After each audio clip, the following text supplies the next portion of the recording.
Assalamualaikum warahmatullahi wabarakatuh.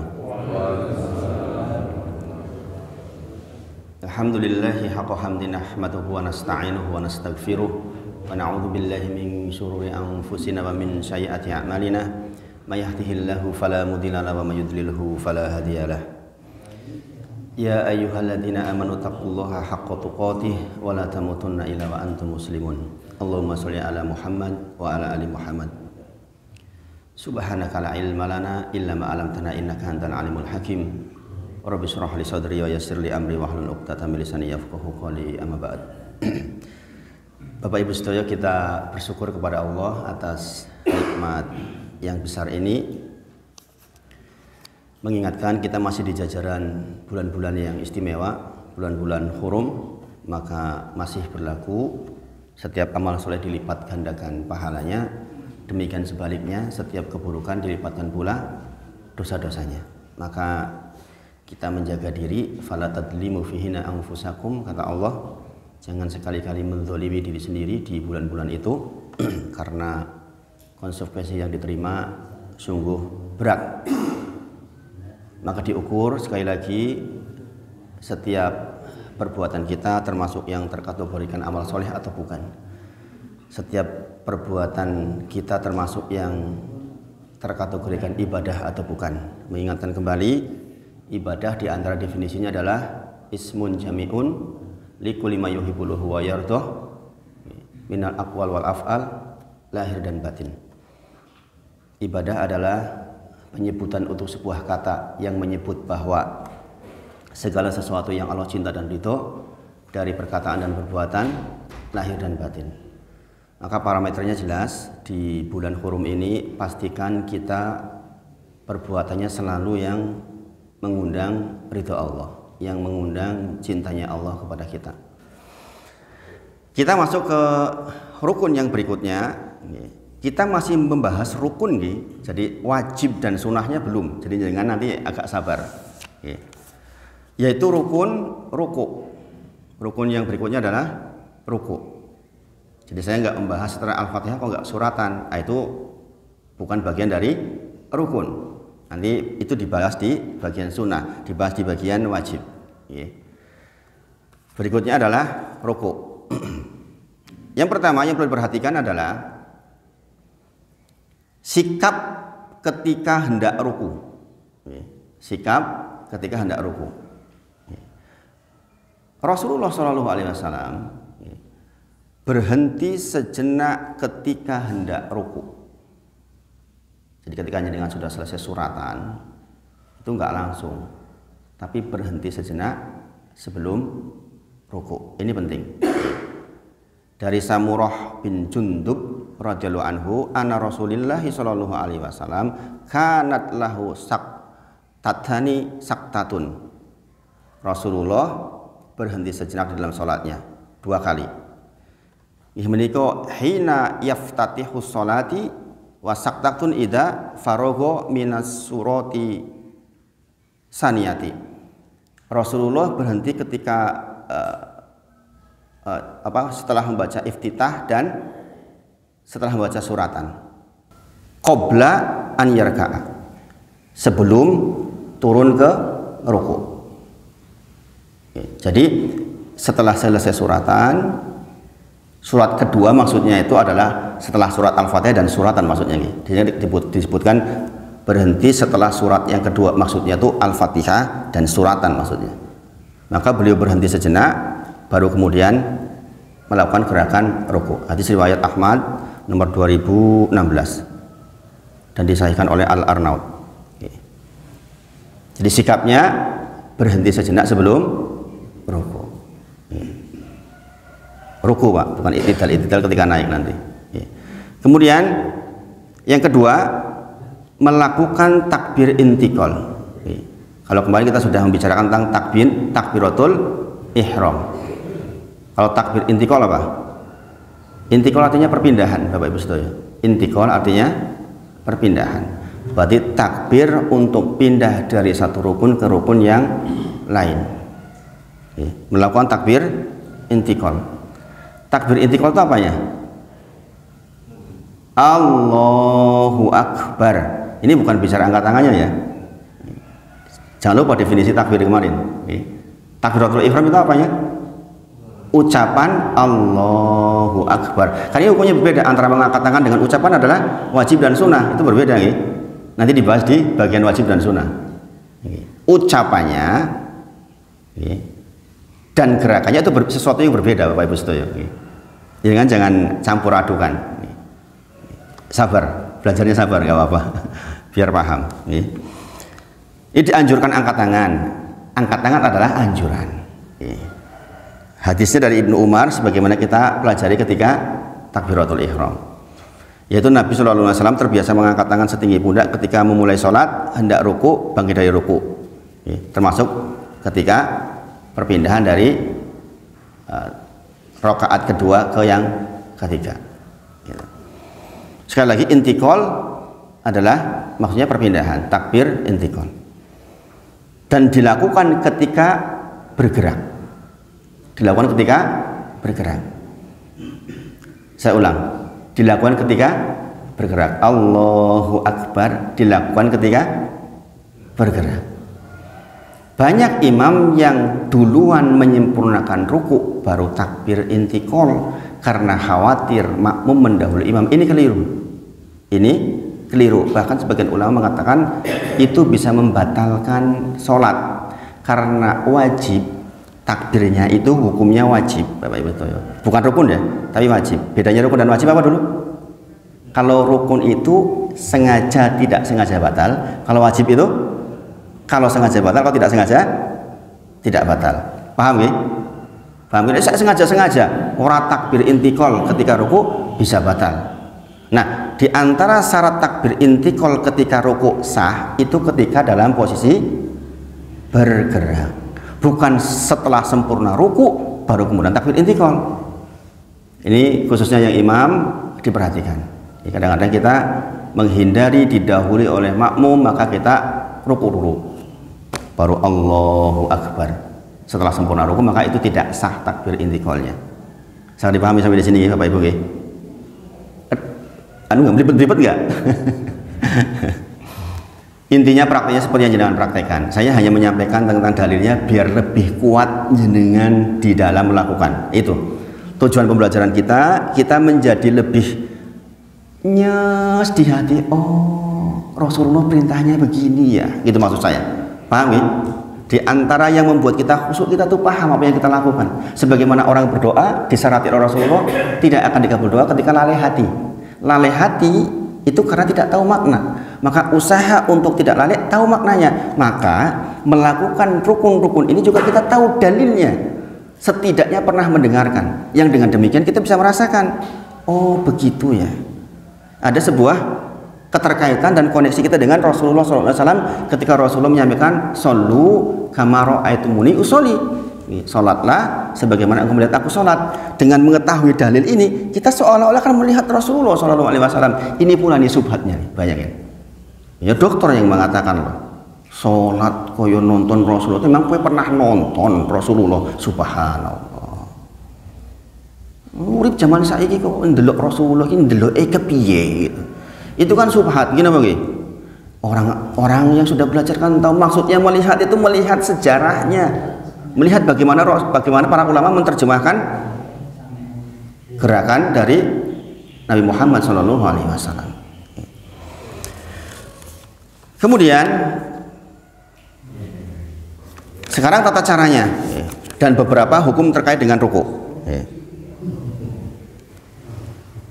Sebelum sampai ke titik itu, jenengan tahu nih, dan ini sudah menjadi pengetahuan kita bersama, bahwa rukuknya Rasulullah itu jikalau diletakkan air di atasnya itu nggak tumpah. Ini memang nggak mudah ini.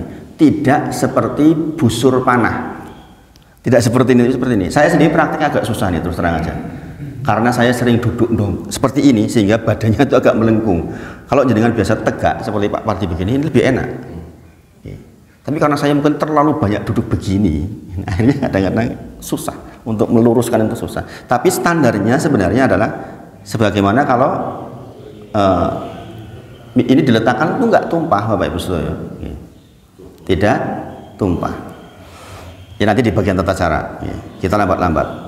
Dalil rukun sholat yang pertama. Ini perintahnya dari Allah langsung. Ya, di dalam Quran surah Al-Hajj ayat ke-77.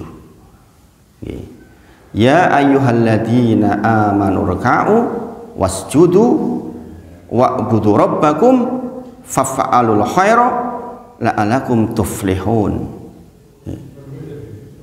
Kita diperintah oleh Allah untuk rukuk, untuk sujud, untuk beribadah kepada Allah, untuk berbuat kebaikan, la'alakum tuflihun, agar kita menjadi orang yang beruntung.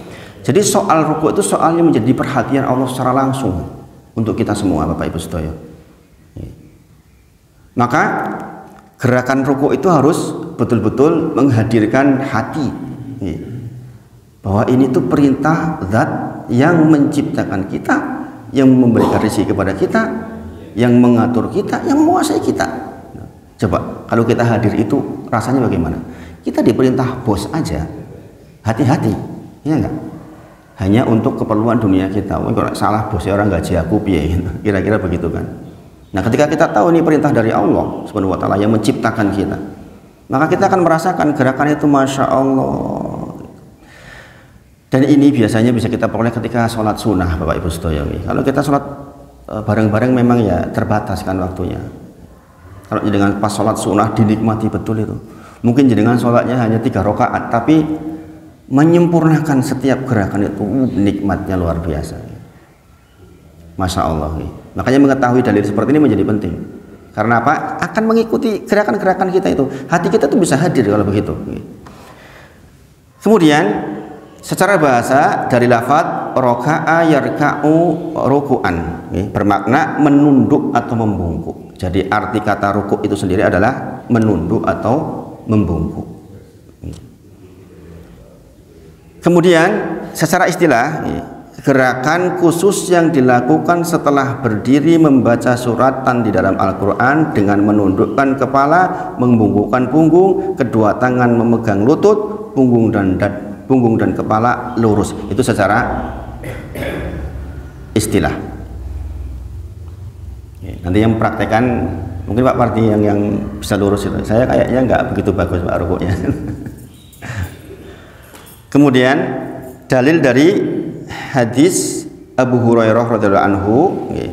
Ini hadis yang menjadi keterangan tentang rukun sholat.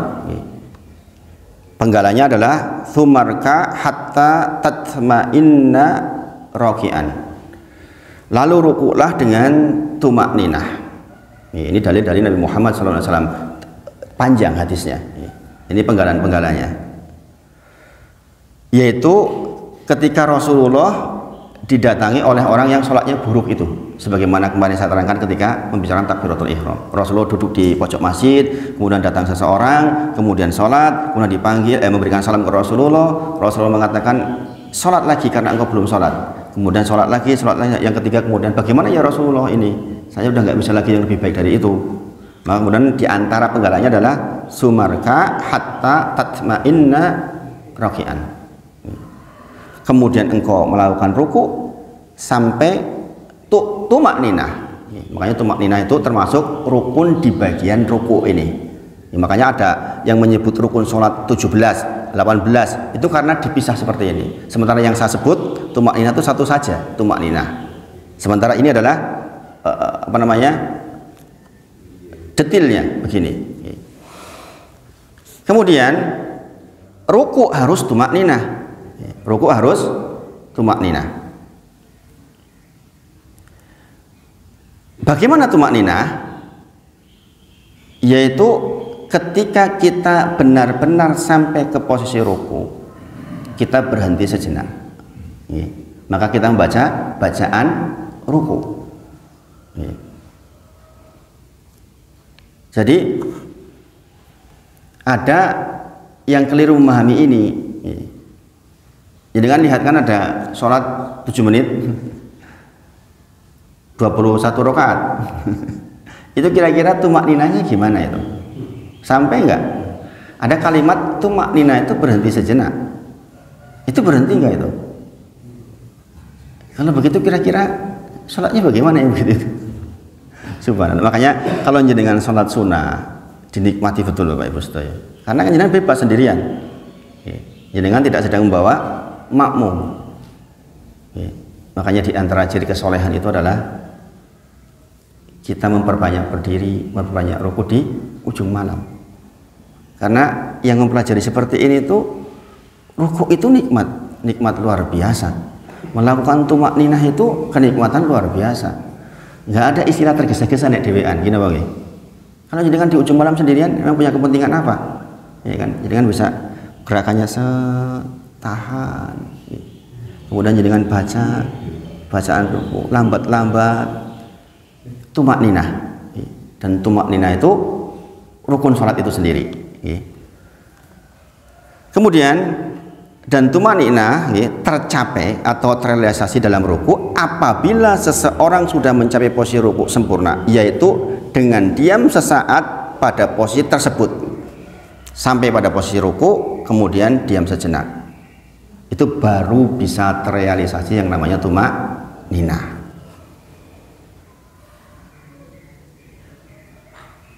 Makna tumakninah dalam ruku ialah ketika sampai batasan ruku lalu diam sebentar. Ini menunjuk bahwa kaum muslimin masih banyak salah memahami tentang arti tumakninah, di mana kaum muslimin memahami tumakninah adalah sekedar posisi ruku, bukan diam sesaat setelah mencapai posisi ruku yang sempurna. Jadi kalau ada yang melakukan gerakan mengayun terus, itu berarti dia tidak tumakninah. Batas diam adalah senilai bacaan tasbih yang diwajibkan sebagaimana yang kita pelajari. Hukum bacaannya berarti wajib. Nanti kita bahas di bagian wajib. Wajib dan rukun dibedakan nih Bapak Ibu. Walaupun di mazhab Syafi'i ini disamakan. Tapi yang saya yakini ini dibedakan.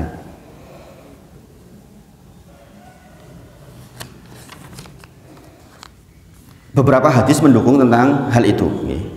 Di antaranya adalah jika ruku maka anggota tubuhnya sejajar, seandainya dituangkan air ke atas punggungnya maka air itu akan tenang, sebagaimana sebutkan tadi. Kemudian hadis riwayat Abu Mas'ud radhiyallahu anhu, tidak sah sholat seseorang yang tidak meluruskan punggungnya dalam ruku dan sujud. Ada yang begini, ada yang terlalu begini. Ada yang begini, kepalanya melihat yang sujud, bagian sujud maka jadi begini kepalanya. Jadi tidak lurus.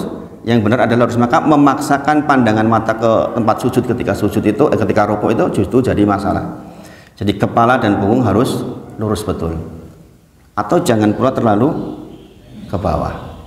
Dan juga tidak seperti busur panah. Ini hadisnya sebenarnya banyak sekali terkait dengan ruku. Kemudian gerakan ruku, meletakkan kedua telapak tangannya pada lutut. Jadi dikatakan sampai pada gerakan ruku adalah ketika tangan menyentuh lutut. Ini berbicara juga termasuk persoalan yang darurat. Jadi asal tangan sudah menyentuh lutut, maka itulah tercapainya gerakan ruku. Merenggangkan jari jemarinya, seperti di dalam hadis Abu Humaid ketika Rasulullah ruku, beliau meletakkan kedua telapak tangannya pada lututnya dan merenggangkan jari jemarinya.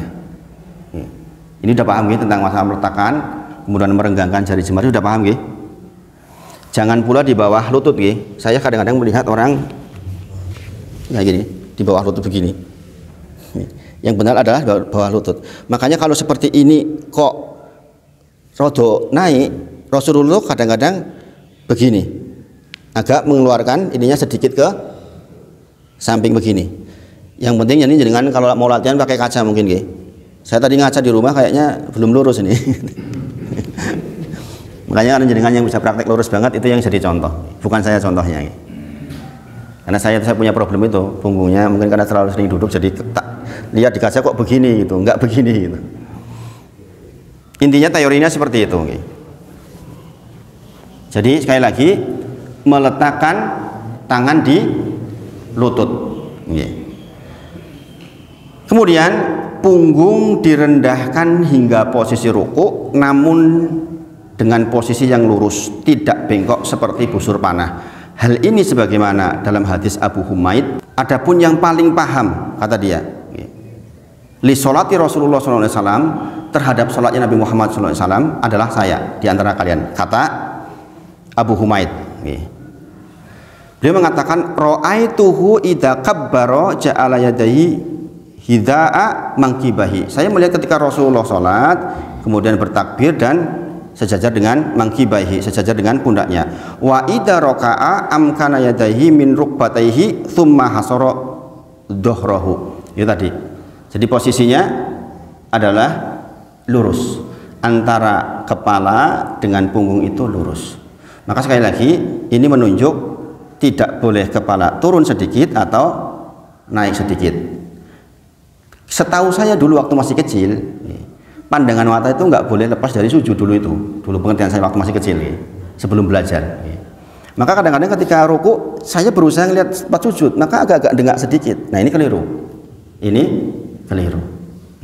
Jadi ketika kita ruku, pandangan kita ya lurus ke bawah, lurus ke bawah nggak masalah. Yang penting memang tidak ada khusus pandangan mata di ketika ruku, tidak ada khusus. Tapi mencapai supaya kepala lurus dengan punggung itu memang butuh posisi yang benar. Kalau kita memaksa melihat tempat sujud, kadang-kadang ya naik. Gini begitu. Kata Abu Humaid, akulah orang yang paling hafal tata cara sholat Nabi Muhammad SAW di antara kalian. Aku melihat beliau menyejajarkan kedua tangannya dengan pundak ketika bertakbir, lalu menurunkan punggungnya dengan posisi tulang punggung lurus dan tidak bengkok seperti busur. Ini dalil kenapa tidak boleh bengkok seperti busur. Juga hadis dari Ali bin Abi Thalib radhiyallahu anhu, karena Rasulullah SAW idza raka'a laudi'a qadahum min ma'i ala dhuhrihi lam yuhraq. Ketika Rasulullah ruku, maka dikatakan oleh Ali bin Abi Thalib, kalau diletakkan seperti ini tidak tumpah. Ini dalil dari Ali bin Abi Thalib radhiyallahu anhu. Seandainya sebuah wadah berisi air diletakkan di punggung Nabi Muhammad SAW ketika beliau ruku, tentulah air itu tidak akan tumpah. Lam yuhraq, tidak tumpah. Kita bisa nggak praktek seperti itu? Bisa, insya Allah, insya Allah bisa. Jadi kan nanti di rumah latihan. Kita sudah mendengar dalilnya seperti ini, mungkin kita harus lebih mengusahakan supaya betul-betul sempurna. Jangan ngaca, kemudian jangan lihat udah lurus belum ya. Gitu. Saya ketika latihan seperti itu, tapi saya merasa saya nggak bisa lurus penuh, gitu. Karena sekali lagi karena punggungnya rasa-rasanya begini ini, nggak bisa begini gitu. Kebiasaan duduk terlalu lama, itu penyakit orang yang duduk terlalu lama itu. Bahkan saya dulu pernah sakit hampir 2 tahun gara-gara itu. Makanya saya duduk di depan komputer itu sekarang udah agak dihindari. Untuk menyembuhkannya 1 tahun lebih saya renang seminggu 2 kali. Jadi memang kalau sudah diusahakan kok ternyata bisanya seperti itu ya sudah. Tapi kita minimal tahu kita hendak melakukan rukuk yang sempurna. Kemudian keterangan tentang posisi kepala sejajar dengan punggung, tidak mendongak dan tidak pula terlalu menunduk berdasarkan hadis dari Abu Humaid pula, yaitu idza raka'a amkana kafaihi min rukbatayhi. Rasulullah SAW jika rukuk beliau meletakkan kedua telapak tangannya pada lututnya dan merenggangkan jari jemarinya sambil membungkukkan badannya tanpa mengangkat kepalanya sehingga lebih tinggi dari punggungnya, tanpa menundukkan kepalanya sehingga lebih rendah dari punggungnya. Itu keterangannya dari Abu Humaid, detail. Jadi ada keterangan tanpa mengangkat kepalanya, tanpa menundukkan kepalanya, dan tidak pula menampakkan pipinya sehingga tidak condong miring kepada salah satu, tidak kayak gini maksudnya, atau kayak gini. Jadi betul-betul lurus. Aisyah radhiyallahu anha berkata bahwa ketika Rasulullah ruku tidak mengangkat dan tidak menurunkan kepalanya. Adapun pandangan mata ketika ruku, maka tidak ada dalil yang secara tegas menerangkan perihal ini. Namun hendaknya seorang yang sholat berusaha untuk ruku dengan tata cara yang telah diterangkan pada hadis di atas. Oleh karena itu, hendaknya seseorang memandang ke arah bawah secara wajar saja, tidak memaksakan ke arah sujud atau ke bagian bawah, supaya mencapai yang lurus tadi itu. Beberapa hal kesalahan tentang ruku. Yang pertama, ruku tidak sempurna, kurang rendah, itu kesalahan. Karena ada orang yang mungkin malas ini. Nah, ini nggak sempurna. Ada nggak yang kayak gini? Ada yang kayak gitu tuh kadang-kadang. Posisinya terlalu kurang nunduk, itu keliru. Ini bicara kalau mampu Bapak Ibu. Wah, aku wis tua, angel banget punggungnya ora iso dijak lurus. Ah, ini cerita lain. Fikih yang lain. Kemudian pandangan mata terlalu dipaksa ke arah sujud. Ini juga kekeliruan sebagaimana yang saya sampaikan tadi, sehingga mengangkat kepala. Itu kekeliruan. Yang ketiga, pandangan terlalu rendah atau bawah jadi menunduk. Itu juga kekeliruan. Kemudian kedua tangan rapat, harusnya renggang. Paham maksudnya nggih? Paham maksudnya enggak? Begini, bukan begini maksudnya. Nggih. Begini maksudnya nggih. Gini, bukan begini maksudnya. Yaitu mencengkram seperti ini, dan ini hadisnya juga sahih ini. Jadi posisinya memegang. Mencengkram, nggih. Kemudian di antara kekeliruan ada juga tidak membaca takbir intikal, tidak mengucapkan Allahu Akbar. Ingat, takbir intikal di sini hukumnya wajib. Wajib jika kalau ditinggal sengaja bisa batal. Kemudian membaca takbir ruku setelah ruku sempurna, sebagaimana keterangan saya tadi. Setelah sampai baru takbir intikal, itu juga kekeliruan. Yang itu bisa membatalkan. Kemudian anjuran tetapi penting di antara kekeliruan tidak mengangkat tangan dan tidak memegang lutut. Itu beberapa kekeliruan yang sering terjadi di persoalan ruku.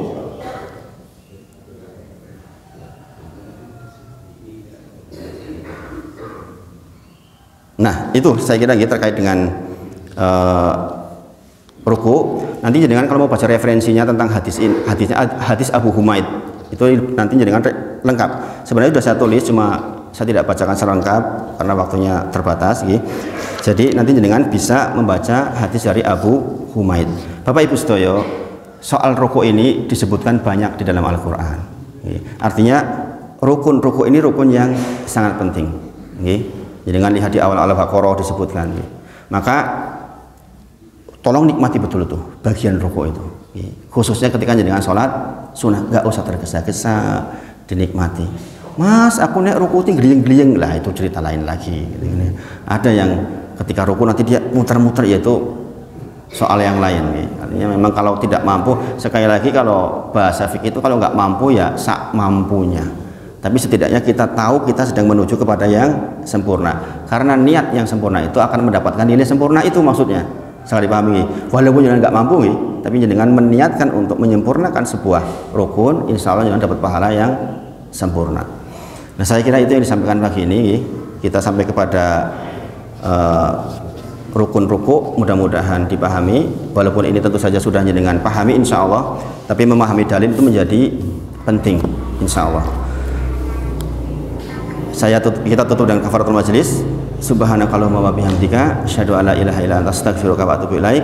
Wa akhiru da'wana alhamdulillahirabbil alamin. Assalamualaikum warahmatullahi wabarakatuh.